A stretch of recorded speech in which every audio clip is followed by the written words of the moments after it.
Hello students, Shrimati मोहरी देवी तापड़े कन्या महाविद्यालय के इस यूट्यूब चैनल में आपका फिर से स्वागत है। हम वाटर एब्जॉर्प्शन के बारे में पढ़ रहे थे। लास्ट के लेक्चर्स में हमने देखा था कि प्लांट और वाटर का क्या रिलेशंस है, कौन कौन से टाइप्स के वाटर्स होते हैं जो प्लांट एब्जॉर्ब कर पाता है। आज के टॉपिक में हम पढ़ने वाले हैं कि प्लांट जो है वो वाटर को एब्जॉर्ब कैसे कर पा रहा है या किस मैकेनिज़्म के थ्रू प्लांट जो है वो वाटर को सोइल से एब्जॉर्ब कर पा रहा है, कौन कौन से पाथवेज जो है वो इसको वाटर को एब्जॉर्प्शन में हेल्प कर रहे हैं, इसके बारे में आज हम पढ़ने वाले हैं। प्लांट वाटर एब्जॉर्प्शन को पढ़ने से पहले उसके हमें कुछ बेसिक्स पढ़ना पड़ेगा। प्लांट की बेसिक स्ट्रक्चर को देखकर कुछ समझना पड़ेगा कि प्लांट जो है वो वाटर को एब्जॉर्ब कैसे कर पा रहा है। यहाँ पे मैंने एक डायग्राम ड्रॉ किया है जिसमें प्लांट की रूट, प्लांट का स्टेम और लीफ को शो किया है। यहाँ पे क्या है कि ये एक सॉइल पार्टिकल है।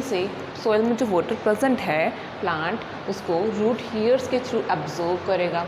रूट हेयर्स के थ्रू प्लांट के द्वारा वाटर को एब्जॉर्ब करना, वाटर के एब्जॉर्ब करने के बाद में ये जाइलम वेसल्स तक पहुंचाया जाएगा, जिससे कि जाइलम जो है वो प्लांट ने जो वाटर को एब्जॉर्ब किया है वो आगे ट्रांसपोर्ट कर सके या उसका डिस्ट्रीब्यूशन कर सके। पहला स्टेप क्या हुआ?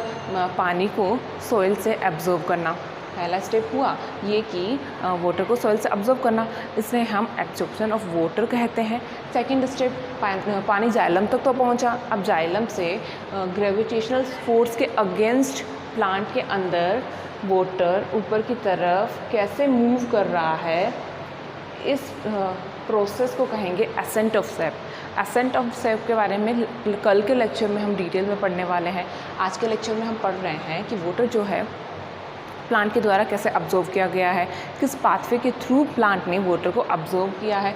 दो पाथवेज यहाँ पे हम डिस्कस करने वाले हैं, एपोप्लास्टिक पाथवे और symplastic pathway. What is apoplastic pathway of water absorption और what is symplastic pathway of water absorption. इसको समझने से पहले एक डायग्राम को देखिए। यहाँ मैंने टीएस ऑफ रूट को शो किया है। सबसे बाहर की तरफ रूट हेयर्स बनाए हैं, एपिडर्मिस बनाई है, parenchymatous loosely arrange cortex cells को बनाया है। कोटेक्स सेल्स के अंदर की तरफ एंडोडर्मिस बनाई है।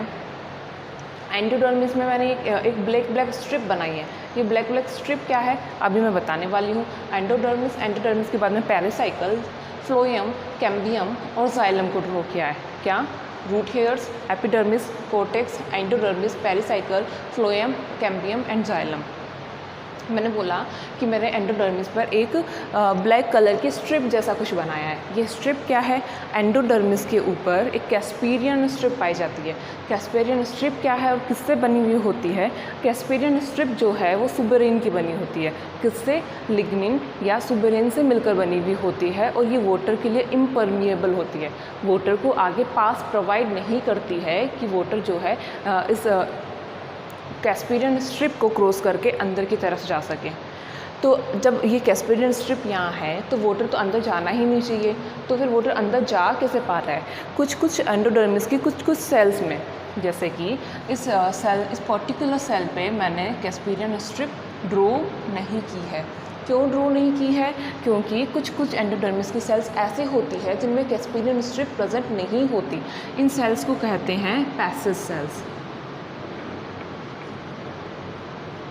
ये पैसिव सेल्स ही वाटर को पाथ प्रोवाइड करती है या फिर वाटर को पाथ दे रही है, जिससे कि पानी जो है एब्जॉर्ब होने के बाद में कोटेक्स को क्रॉस करते हुए जाइलम तक पहुंचाया जा सके। कुछ सेल्स पैसिव सेल्स होगी जिसके थ्रू वाटर जो है कोटेक्स लेयर से क्रॉस करते हुए कैस्पेरियन स्ट्रिप की पैसिव सेल्स से गुजरते हुए जाइलम तक पहुंचेगा। ठीक है, अब देखते हैं कि एपोप्लास्टिक और सिम्प्लास्टिक पाथवे काम कैसे कर रहा है। एपोप्लास्टिक पाथवे जो है उसे नॉन लिविंग पाथवे भी कहते हैं। एपोप्लास्टिक पाथवे को कहा गया non living pathway. Non living pathway क्यों कहा? नॉन लिविंग पाथवे इसलिए कहा क्योंकि इसमें पानी जो है वो सेल वॉल से होते हुए और सेल्स के इंटरसेलुलर स्पेस से होते हुए जाइलम तक पहुंचाएगा।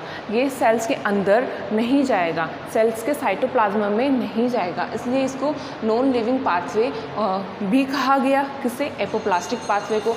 वाटर मूव किस तरह से कर रहा है? इंटरसेलुलर स्पेस से और सेल वॉल से होता हुआ कर रहा है। जैसे कि ये वाटर एपोप्लास्टिक पाथवे के बारे में हम पढ़ रहे हैं। रूट हेयर्स ने वाटर को सॉइल से अब्जॉर्ब किया। ये पानी जो है वो सेल वॉल से होता हुआ या इंटरसेलुलर स्पेस से होता हुआ एपिडर्मिस तक पहुंचेगा। एपिडर्मिस में पहुंचने के बाद में ये सेल वॉल को क्रॉस कर सेल वॉल से होते हुए कॉर्टेक्स की सेल्स में जाएगा। कॉर्टेक्स की सेल से इंटरसेलुलर स्पेस और इंटरसेलुलर स्पेस के द्वारा और सेल वॉल के द्वारा ये एंडोडर्मिस तक पहुंचेगा। एंडोडर्मिस कैस्पेरियन स्ट्रिप प्रेजेंट है। अगर कैस्पेरियन स्ट्रिप है तो ये वाटर के लिए इम्परमिएबल है और ये वाटर को आगे जाने ही नहीं देगी।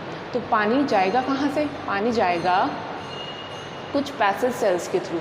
ये पैसेज सेल्स ही पानी को पाथ प्रोवाइड करेगी जिससे कि वो कॉर्टेक्स से होता हुआ जाइलम तक पहुँच सके। एपोप्लास्टिक पाथवे में कुछ जगह पे ये जो जहाँ पे इसको पैसेज सेल्स को क्रॉस करना है वहाँ पे ये सिम्प्लास्टिक पाथवे या लिविंग पाथवे की तरह एक्ट करेगा, क्योंकि पैसेज सेल्स के अंदर से होते हुए पैसेज सेल्स के साइटोप्लाज्म को क्रॉस करते हुए वाटर को अंदर की तरफ जाना पड़ेगा। ये एपोप्लास्टिक पाथवे से वाटर ऑब्जर्व होकर कहाँ तक पहुँचा है? कॉर्टेक्स तक। एंडोडर्मिस को क्रॉस करने के लिए उसे पैसेज सेल्स से जाना होगा। पैसेज सेल्स के साइटोप्लाज्म को ये क्रॉस करेगा। साइटोप्लाज्म को क्रॉस करते हुए ये जाएगा पेरिसाइकिल तक।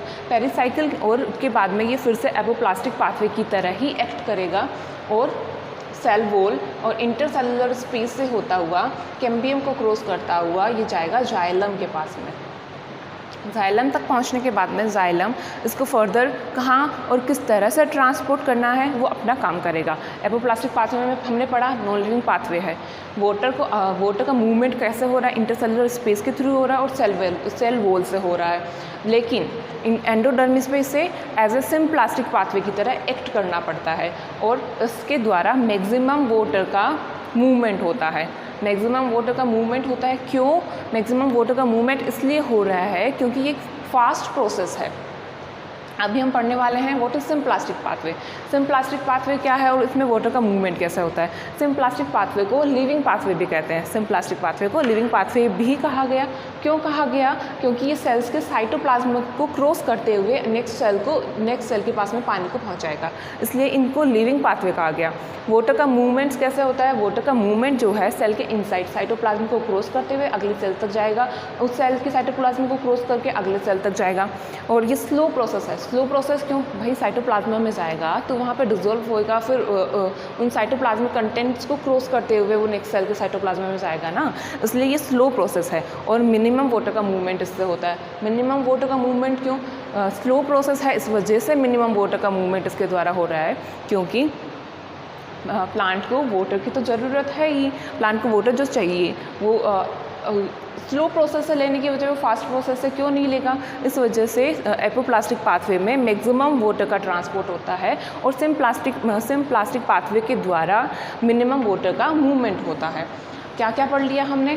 प्लांट की बेसिक स्ट्रक्चर हमने पढ़ी कि प्लांट वाटर को एब्जॉर्ब कैसे किया, ठीक है। रूट्स के थ्रू उसने वाटर को एब्जॉर्ब किया। एपोप्लास्टिक पाथवे क्या है? सिम्प्लास्टिक पाथवे क्या है? एपोप्लास्टिक पाथवे को हमने डायग्राम में देखा कि प्लांट कैसे वाटर को एब्जॉर्ब करा। रूट हेयर से वाटर को एब्जॉर्ब किया। रूट हेयर ने पानी एपिडर्मिस को क्रॉस करते हुए कॉर्टेक्स तक पहुंचाया। कॉर्टेक्स के इंटरसेलुलर स्पेस और सेल वॉल को क्रॉस करते हुए पानी एंडोडर्मिस तक पहुंचेगा। एंडोडर्मिस तक पहुंचने के बाद में ये सिम्प्लास्टिक पाथवे की तरह एक्ट करेगा। ये लिविंग पाथवे को फॉलो करते हुए आगे पानी जो है वो जाएगा। क्यों? क्योंकि यहाँ पे कैस्पेरियन स्ट्रिप प्रेजेंट है जो सुबेरेन की बनी हुई है और ये वाटर के लिए इम्परमिएबल है।